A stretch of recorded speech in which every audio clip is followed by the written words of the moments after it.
This is from Parsha Hay, chapter 5 in the Medrash, and this is from letter Gimel, letter 3. It's Parsha Hay, yeah, letter 3. Okay, a couple lines over here. This is talking about the early Bayesheni period, which I wrote about extensively in my book, Go Up Like a Wall, which I always encourage everybody to read. You can get it on Amazon for a couple of bucks. You can get it on my website. You can download it for free. In Israel, I give away hard copies for free. People ask me, why don't you charge money for it? And I say, because if I charge $1, people wouldn't buy it. Not because it's not worth $1, but because, there's a lot of free stuff out there today. People can entertain themselves with all kinds of free books and free material and free videos, and they're not going to want to pay money to buy a book. And I desperately want people to read this because I think the Torah is so critical. So I've donated it to the Jewish people. Okay, you shouldn't judge something by its price. You should judge it by its content, and that's why I give it away for free. So anyway, here. So we're talking about Bayesheni, who sent the Jews out of Galus, who ushered in this redemption process, this redemption from exile. Was it Moshiach? No, it was Koresh, right? Kach Amra, Knesset Yisrael, Lifnei HaKadosh Baruch Hu. So spiritually speaking, the Jewish people said to Hashem as follows: Ribono Shalom, Master of the world, Kol Nisim She'asi Soli Ayde Koresh, all the miracles that you did for me through Koresh. Now, if you read the Navi and you read my Sefer, Go Up Like a Wall, there were not open miracles during that time.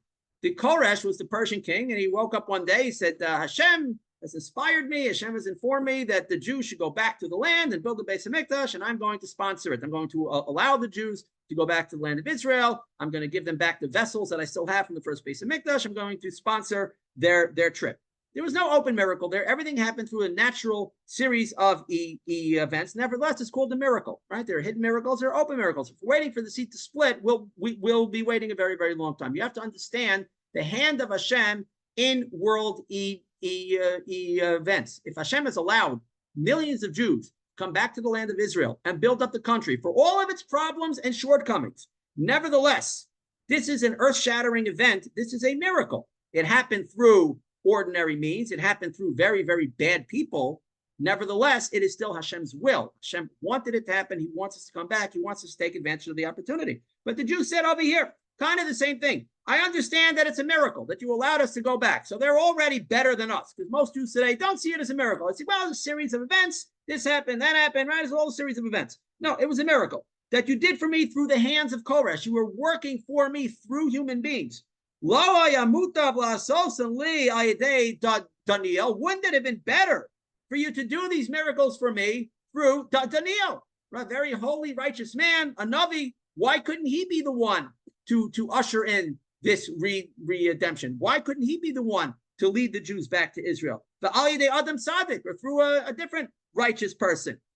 The Jews were upset. Why did it have to happen through Koresh? Even so, says, I don't necessarily understand why it had to be through Koresh. Apparently, we didn't merit having it happen through a tzaddik.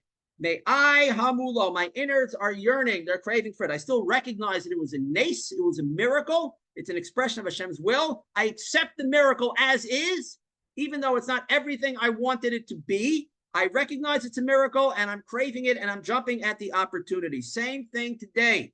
The land of the state of Israel was founded by very, very bad people. Very, very bad people. We wish it could have happened through righteous people. Okay?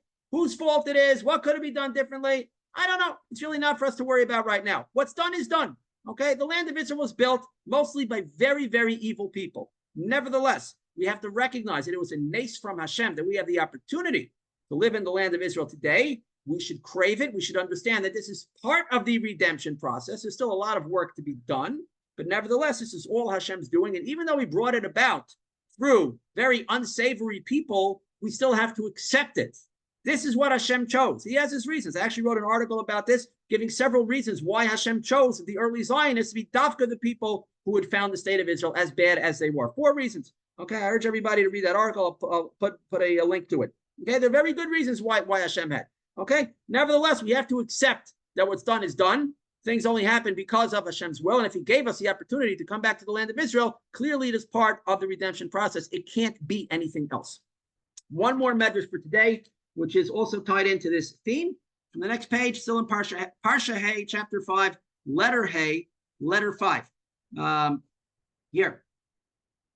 The Gazar Koresh. So it says V'yadi not fumar mirarim. So it says that my hands were dripping with myrrh, but they expound on the word and play on words as something bitter. Like something very bitter happened over here as part of the redemption process. So what's that?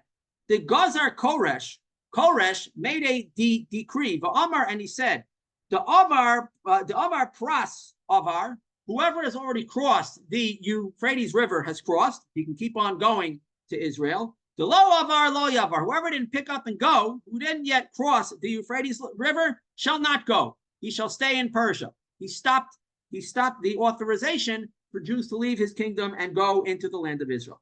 Amar Rabbi Yochanan says, Ksiv, it says in Yeshaya Perek Yud Gimel, chapter 13, Chashach Hashemesh B'tzeiso, the sun was darkened when it went out. Halavai, Levai, Havakavala, Yoma, Velo Dancha. It would have been better if the sun didn't shine that day. This was a very dark, gloomy day in Jewish and world history, that the floodgates were stopped. The Jews were no longer allowed to make Aliyah. Slightly more than 42,000 Jews answered the call and took advantage of the opportunity to make Aliyah on Bayesheni, as we learned previously. That was the reason why Bayesheni was ultimately destroyed. The Jews were making all kinds of excuses. Moshiach didn't come yet. Maybe Koresh is the one who started it. We don't like Koresh so much. We're waiting for a tzaddik to lead us. We're waiting for the heavens to open up and God to speak to us. Who knows what the Jews are waiting for? Really, they like their vineyards in Bavel. They had an easier life there, and they didn't want to go. That's the real reason. But they made up all kinds of other reasons, and I'm sure that they had rabbis who helped them along and found Torah sources and twisted the Torah sources to make it glad kosher for them to stay in Gullus, and that's why Bayesheni failed. But it was a dark day when the Jews were no longer allowed to go. At some point, it might not be possible for all those Jews who are making excuses to stay in Gullus to come. Believe me, when the noose is tightened, when the screws are tightened a little more, that'll awaken their inner yearning for Zion, and by then it might be too late. It might be too late. It might not be a seat on that last plane for everybody who wants to get out of Dodge when things get really tough. And things are getting a little hotter in Gullus every single day. And again, that's not the reason why Jews should come. They shouldn't be coming because they're running away from danger. They'll say, well, it's dangerous in Israel too. It's dangerous everywhere, even though Israel is really the safest place to be pound for pound. But even so, they want to look at their charts and their graphs and say that Israel is not so safe. Fine. That's not the reason why they should come, but it's the one that gets most people moving. When they're in danger in Gullus, that's when they really start thinking about Aliyah. They're not coming for the positive reasons. The people that are in Israel for the right reasons, for the proper reasons, are here already for the most part. Right? The ones that are left behind are the ones that aren't going to be moved by the right reasons, so they have to be moved for the more primitive reasons. So anyway, that day should have been darkened when they were no longer allowed to come. The window had closed. Okay? Now listen to this. Why did this happen? Why did Koresh close the window? Really, the real reason was because the Jews didn't merit for the window to stay open forever. But in Koresh's mind, why did he think he was closing the window? Listen to this. Yotzit Koresh Atayal b'Medina. Koresh went for a stroll in his capital. The Ra Medina show memes. And he saw his land, his capital city, was desolate. It was quiet. Nothing was going on. Amar, he said, Mativa Shamadina Zu show memes. Why is my capital, why is my country, sitting like this? There's nothing going on. Where are the goldsmiths? Where are the silversmiths? Where is everybody? Amri, so they said to him, the Lav Atu. Aren't you the one who decreed and said, Kal Yehudan Yifgun v'Yivdun Beis Mikdasha? All the Jews should go out and build the Beis Hamikdash, right? You sent them out. Minhom Dahavim and Minhom Kasafim. They're the goldsmiths. They're the silversmiths, right? The Goyim are sitting in their taverns and their bars and watching sports on TikTok all day. The Jews are working. Jews always had a good work ethic. All the people that were doing the jobs, the real work, were the Jews. He sent them out to go build the Beis Hamikdash. That's why the town is quiet.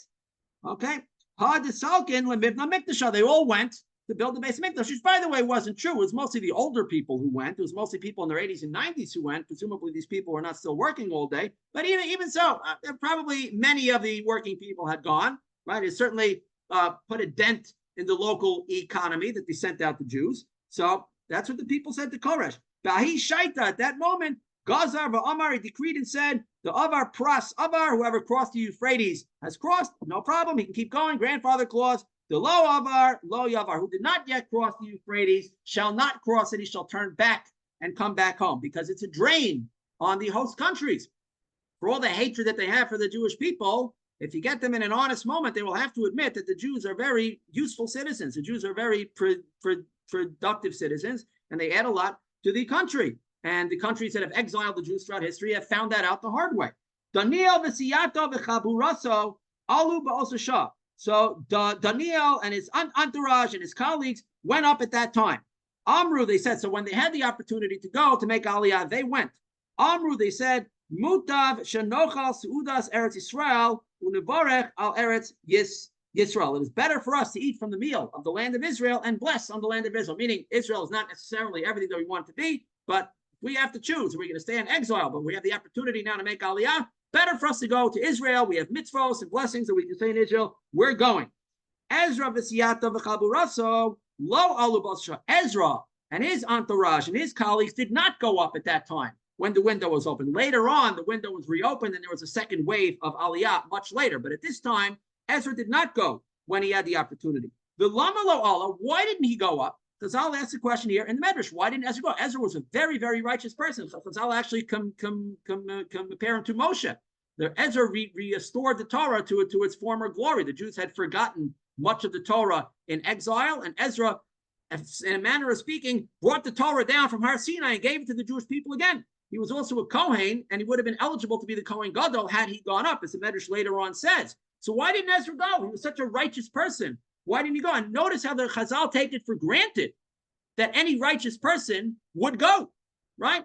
There was no, well, he was waiting for Moshiach to come. He was the rabbi of the local shul, and the Jews needed him. It would have fallen apart without him, or whatever. There's no excuses. Why didn't Ezra go? Of course he should have gone. So here's what they said. Here he actually had a valid excuse, but it's not the one that you might expect.